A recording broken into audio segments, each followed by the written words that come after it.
World War II is easily one of the most important wars.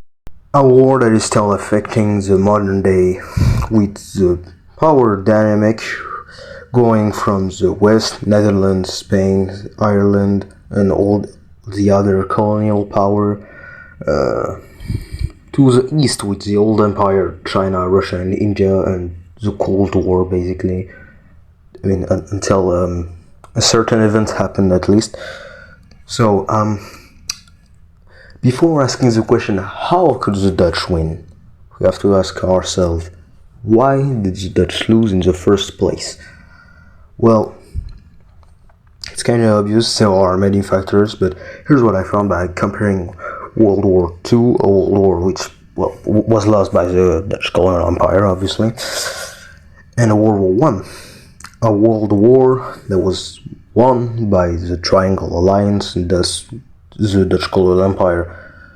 And World War II is also the last world war that the Dutch participate at the moment.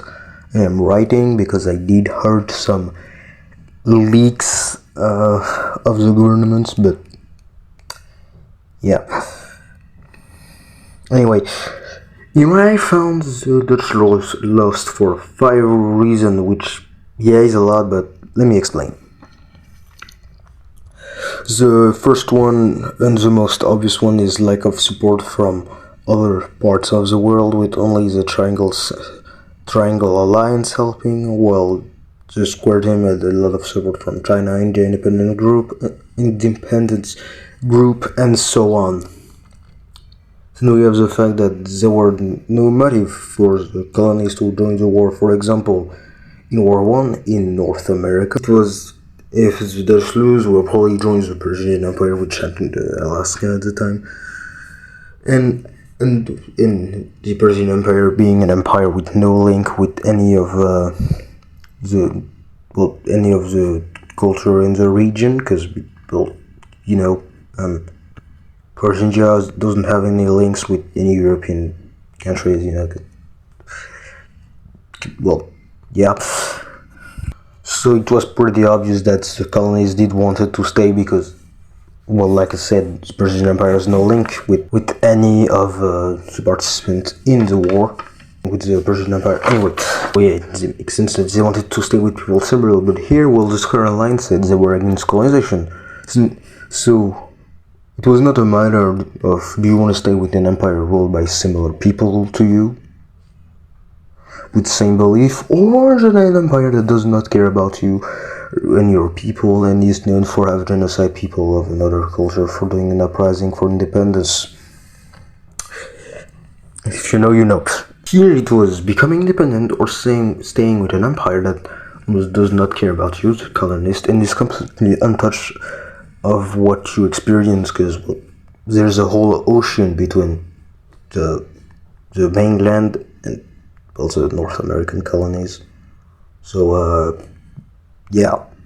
Atlantic Ocean moment. Another fact is the positionment of allied country. For example, the African Union.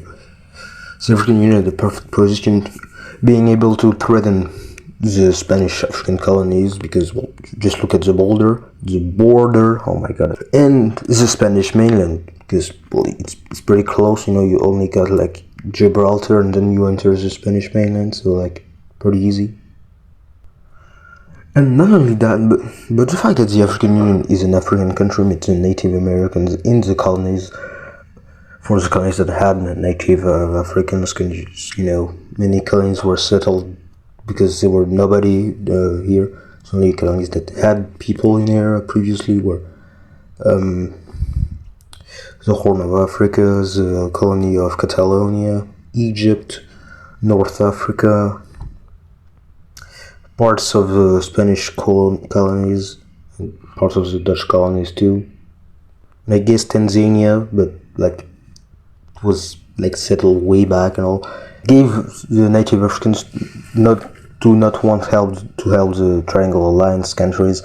Other example for positionment is the Wallisian Republic, or Wallachia, I don't care, which with the Duchy of Balkanic Italia, which is the remnants of Italia, which was the remnants of the Empire of Rome, but yeah, it's old. With the help of local intelligence, the potential of encircle any allied country in the Balkans, because these guys join, Bulgaria joins, they can directly be invaded. Shit. And this country, which has made a name, but I forget it. I didn't find it in my text. Fuck myself.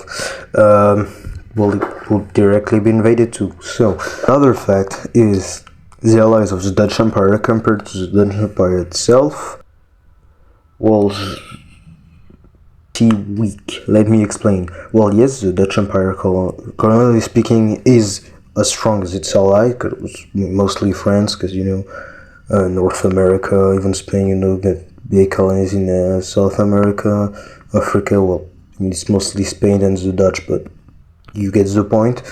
And we don't count Catalonia because probably was the size. It's a miracle to even get to got something in here. But yeah, currently speaking, they seem pretty much equal. But when you really structuralize the map, you can see the differences in the mainland. For example, just look at the map and you can instantly see the difference in power. Like, I don't need to explain anything. Just there is the Dutch Empire is obviously stronger. Like, there is no point of even mentioning this. And although it's mainly because the Dutch Empire is way older, so most of their land is more or less core land. It's only some exceptions around these areas and their Britain parts, which, well, yes, technically it's the same culture. It's not really, because with all of the war in Britain, culturally it's very separated. So and well, the most eastern part that we're gaining after World War I were, well, obviously not part of the Dutch culture, so there's that. But yeah, most of this land is core land with same culture, so that's why it managed to stay stable. And is letting the old empire in Russia build up and becoming a real threat, well, not making any good relation even in Europe, since the only reason the countries like Greece, Roma, and so on is just fear. They were afraid to be conquered by the old empire, Balkan Roman Empire, and that in the case I choose. And don't let me start off on the relation outside of Europe, because first of all, there isn't many countries, and well, everyone hated the Dutch for controlling half of the world. No shit. So yeah. So now that we have the different reason of why the Dutch Empire lost, let's get to the scenario after 10 minutes. Damn. Maybe I should separate the two parts. Anyway. So by the map, you can see that the year it chooses 1929. And while it might seem like an odd choice, it's not, you will see right now. So the Great Depression pretty much ended very recently, and the old empire is angry for land, for territory, for expansion, and so is Russia. So the first victim is a new true Crimean Republic, yes, because the last one wasn't really a republic, and Ukraine, which exists in the fall of the Ukrainian Empire or Crimean Empire or Gold Empire, I don't care. After World War I, which instead in this level the Dutch Empire will not let this happen, because like I said, don't let Russia and the old empire building up to be a real threat. Be smart instead of a fucking dumbass. And they will find a compromise with Russia at least, because, well, Russia at least is an excuse for expansion. They want a warm water port. well, the old empire already has access to warm water port. So, yeah, Russia's next excuse, the old empire don't. End of the story. Old empire bad. I mean, even though Russia didn't even get real access to the Black Sea in our timeline after the partition, but anyway. So this time Russia will actually get land and not get scammed by the old empire and actually have a small access to sea. And I will even say now they can see the Black Sea. Okay, no, that was shit. So, they get a little small strip of land. So the old empire is kinda disappointed, but they're not in a position to do anything because they did not build up yet. So just find another victim, which is Greece, which did not join the Triangle Alliance yet, and Bulgaria. And well, the West didn't really care about both of these countries because,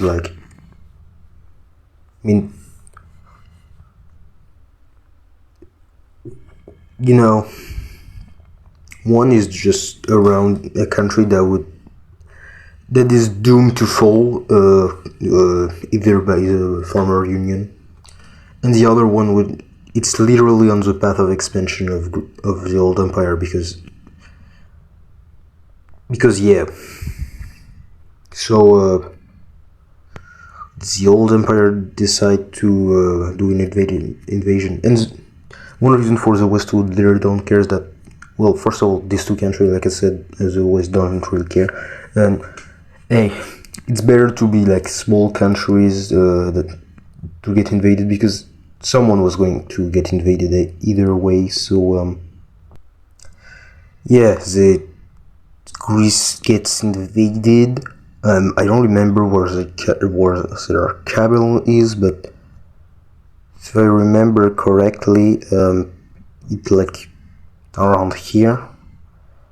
But yeah, the war goes pretty much badly for the Greeks, because yes, the Greeks don't even have a superior navy to counter anything, so they're just cooked. Oh yeah, and don't think Bulgaria is safe because they get invaded too. So Greece here pretty much capitulate, although and well, in the north you got the former Union, which also invade Bulgaria because free land, and they also like the old empire. And well, Balkanic Roma will also invade Greece a little before they surrender, because free land. They also get to invade Bulgaria, and Bulgaria knows are fucked, so peace treaty time. And so here's the peace treaty. Yeah, I don't think anyone is surprised by the fact that Greece doesn't exist. Oh wait, I forgot random islands here. Yeah. So yeah, the old empire actually still do its things. Oh yeah, almost forgotten. Because these guys were kind of friends with the old empire, and so the old empire will totally not force them to do unification. So, but it's not enough for the leader because it's never enough. And so now Bulgaria. So now the old emperor officially creates an alliance with Wallachia. So who's next after the unification and Greece and Bulgaria? Well, it's Turkestan, aka the remainder of the once great and genocidal Persian Empire. And the here's the name. And the old Empyreans divided the territory, and for the old empires, Empyreans set up in a puppet state in our timeline. However, here the West are going to step in again, because oil and industry, and it's a broke country which is an old superpower, so yeah, it's kind of revenge. Now you can influence that, and most importantly, oil. Oil, this broke country means opportunities, and oil. Yeah, it's just for the oil, but hey, whatever. It's not like it's the first time something like this happened anyway. So, what does the West say to us by stepping in? Well, they say that if Pakistan is invaded, it will be war. Although it's if they are invaded by the old empire, so yeah. Although that doesn't mean like if the green team actually invade them, the West won't do anything. It is able to just send less troops than if it was the old empire, because again, oil and a great power that already has oil, getting more oil is a bad thing. Oil. In our serious list though, so they're going to say that if Pakistan is invaded, it will be war. The West could do this to provoke an early war with an unready old empire, which is kind of the idea, because like, see, if you block every expansion point for the old empire, at some point they're just gonna crack. And while yes, Russia will likely hold the old empire, because they are still quite big, due to them also wanting hegemony over Eastern Europe, because right now they can't, because Dutch Empire and other things, Russia would like to have hegemony here. And, the old empire seems quite strong. Europe, the old empire is still weaker than in our timeline, which could put some doubt in the Russians' mind. But India and the old empire declared war on Pakistan, and that was expected by the West, that India will invade Pakistan. This is why the West, when I say the West, it's just the Dutch, because bro, what are other powers gonna say to the old empire? Oh yeah, beware, because it's war. Come on, bro. France is getting smacked at the old empire, and so is every Triangle Alliance member. Let's be honest here. And well, the Iberian Empire is kind of friendly with the old empire, so yeah, it's just the Dutch that are saying something. But yeah, anyway, those two still invade. So the Dutch sent an official to India. They sent a diplomat, because India still has a huge population, and fighting India and the old empire at the same time is maybe a bad idea. So the officials say this: if you won the war and you did not intervene in the greater war, you know what I mean, then we'll let you with the territory in green on this map, and you will also swear neutrality. This is beneficial for both India and the Dutch, because the Dutch during the side of the old empire, like I said, could be dangerous because population, and the side of India, world against the largest economy in the world and second most powerful navy in the world, is not a good thing, because India still needs to rebuild after their War of Independence, because again they're new to being their own country, so they didn't finish everything yet, which yes, they're not ready for a full-on war, so the Indian government accept. In Russia, in Europe, in Europe, Russia still invade Poland because they can. Eastern Europe hegemony doesn't build itself on its own, so invasion and yeah, it doesn't go well. I mean, it's still kind of hard. Like overall, the Poles are losing the war. And yeah, Russia still found weapons, at least old weapons of the Dutch Empire, and there and send them to the old empire. The Dutch Empire realized this, declared war on Russia, which is stupid, but considering Russia would still have joined the war, it's kind of smart, I guess, because you know, at least you won't get a surprise attack when you finish with the old empire. You know, like, oh shit.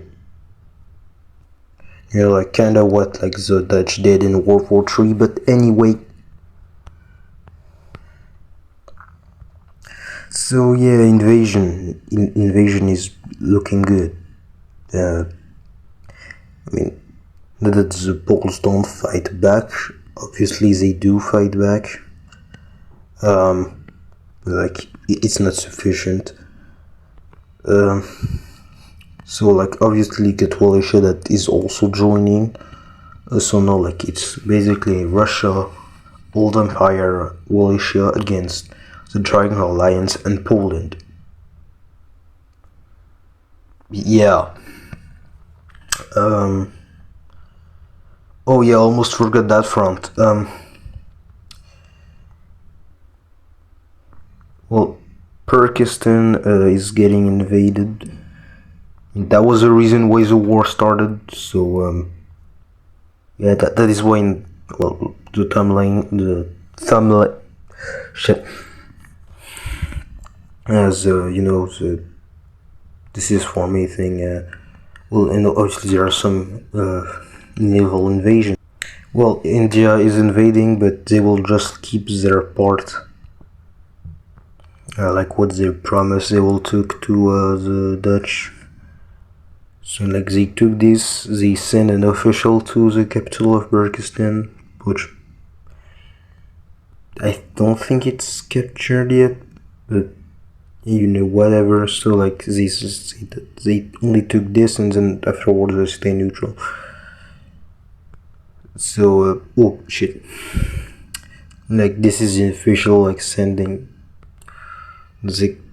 Yeah, no, that was just a mistake. But yeah, either way, Persian Empire isn't looking really good. Yeah. In Europe, the old empires also managed to enter the Italian Union with some help of Balkanic Italia, but they didn't join the war officially yet, because this time they're a bit smarter, I guess. So yeah, the invasion doesn't go that bad. They managed to take most of southern Italy, and since they got kind of stuck, you know, like it's not that bad. Like they get close, and yeah, now they can't advance because Dutch reinforcement comes, so they're stuck. In North Africa, well, yes, the old Imperials are pushing it down. Same in Libya. They're also like invading the rest of Egypt. So this goes pretty well. They're also doing naval invasion. So yeah, the old Imperials are still quite strong. And in the Americas, the old empire will send money and weapons because, you know, they're still independence group. And well, yes, this isn't realistic. It's just hard to make. The Dutch Empire won World War II anyway. With this Cherelia and Brafria, I don't know, bro. I invented the name and I can't even pronounce it. I hate myself. Anyway, whatever that is. Declare against the Triangle, declare war against the Triangle Alliance to liberate the Americas, which divide many colonists in the colonies, and as some make rebellion, what other things, that was the liberation. That the liberation, liberation is not really one, that both Charlie and Berwick are just trying to annex them and gain power in the region, which might be true, but I ain't saying anything on that. But in the Americas, there is not only Triangle Alliance members, there is also Ireland or Hibernia. So yeah, frontline. And well, obviously the Irish colonies get invaded. So are the Spanish colonies. They still get invaded. Although, like, it's kind of hard, and well, this is technically in control of Georgia. It's still not really in control, because it's tropical forest, so they get easily pushed back. So yeah,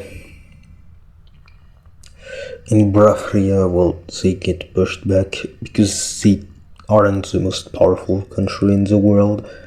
And I mean, there's two countries in the Americas, and they're the weakest one.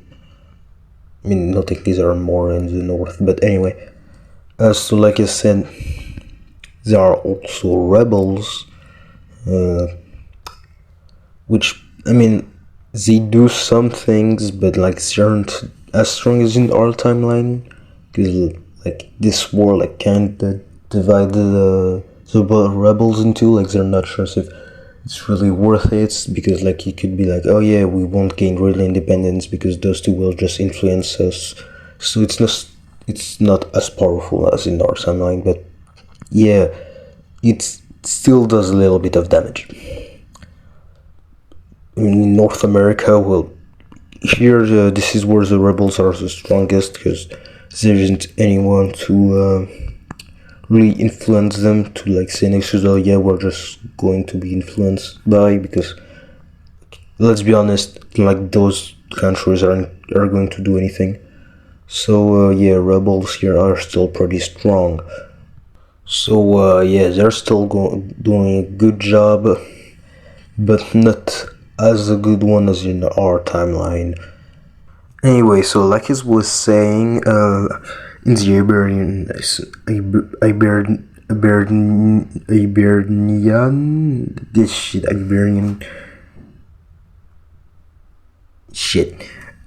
in the colony of Hibernia, it's its native language, so I'm just going to call it Ireland, because I don't care about the native language. So anyway, in the liberation here, scared the government of Hibernia, or Ireland, I don't care again, which, out of fear of losing global power and, being the most powerful, having the most powerful navy in the world, joined the war against the old empire, because they don't like this, because again, those two countries are being funded by the old empire, so like it doesn't make for good relations. Also in Italy, the old empire is getting pushed back. It's slow, but it is a pushed back. And yeah. So now the Irish are also doing a blockade to the old empire. French troops are finally arriving in numbers in Egypt, and even coming from the Mediterranean, and now they are pushing back. And you may think, well, why doesn't the African Union join the war?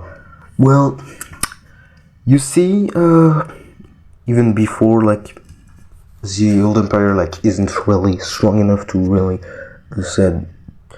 push the African Union in confidence to join the war, because again, since the African Union joins the war, okay, but if they lose the war, there isn't any major anti-colonial countries in the region, which the African Union know it could have bad effect on the African colonies, because they know that the fact that they're here can force Europeans to not doing too much shit, because they don't want to have backlash, and the African Union they have a lot of shit. They have a lot of oil, so it would be bad to have one of the countries with the most oil not trading with you, so that's why they're not joining. Although, like, it's not to say that they don't help the old empires, are still sending troops and food and all of that, but yeah, they're just not in confidence to really join the war. So anyway, France is pushing back the old empire.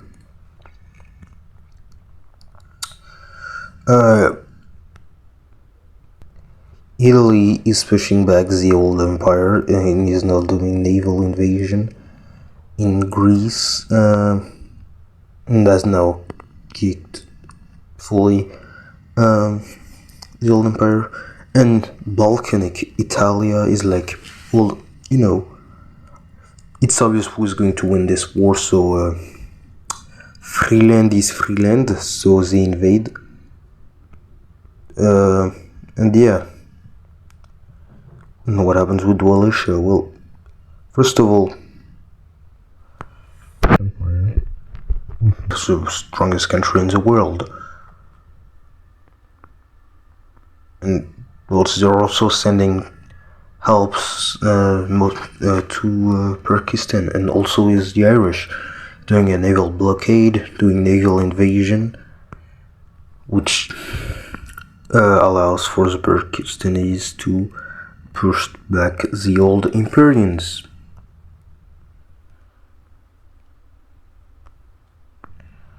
And yeah, this ain't looking good for the old Imperians, because there is also a naval invasion here. And the more religious region of the old empire, this area, thinks that, oh yeah, the old empire might have lose God privilege, so they rebel too. Yeah, the old empire is looking good. It's really not looking good. So like, Russia is also getting pushed back, but like it's kinda slow, because scorchers tactics, so like it's kinda slow. I mean, it's still a heavy pushback because a lot of troops from the colonies are coming in. That's why rebels are powerful. They're really powerful because there's less troops.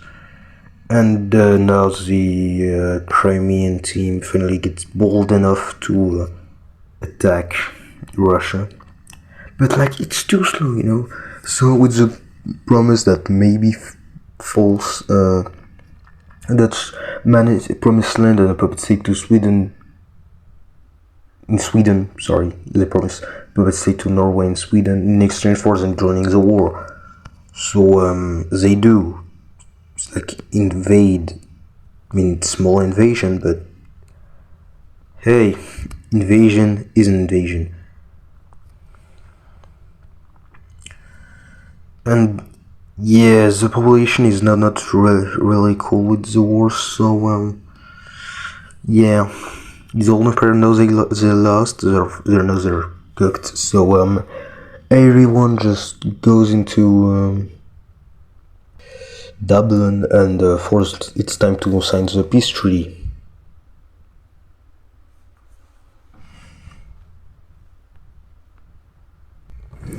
So here is the peace treaty.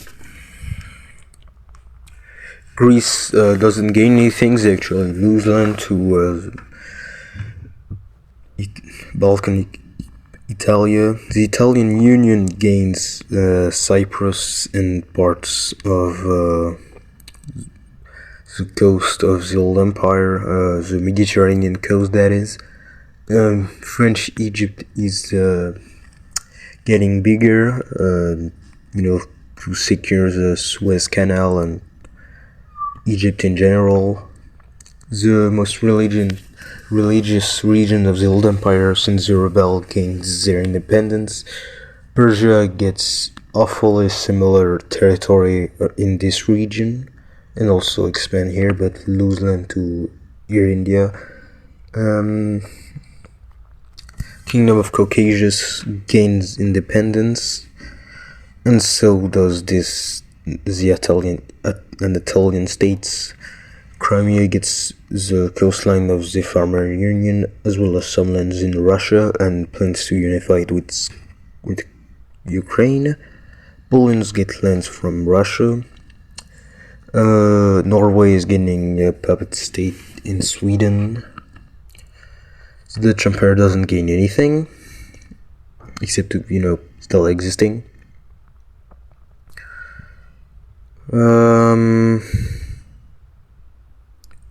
So I think I forgot in South America, the African Union is forced to take some land from I'm really so stupid in English. And the Irish push the Chile area to their natural borders, and the Spanish South American colonies gain some land from Biafra just to be sure they don't do anything stupid again. And that's it. So if you want a part 2, say it in the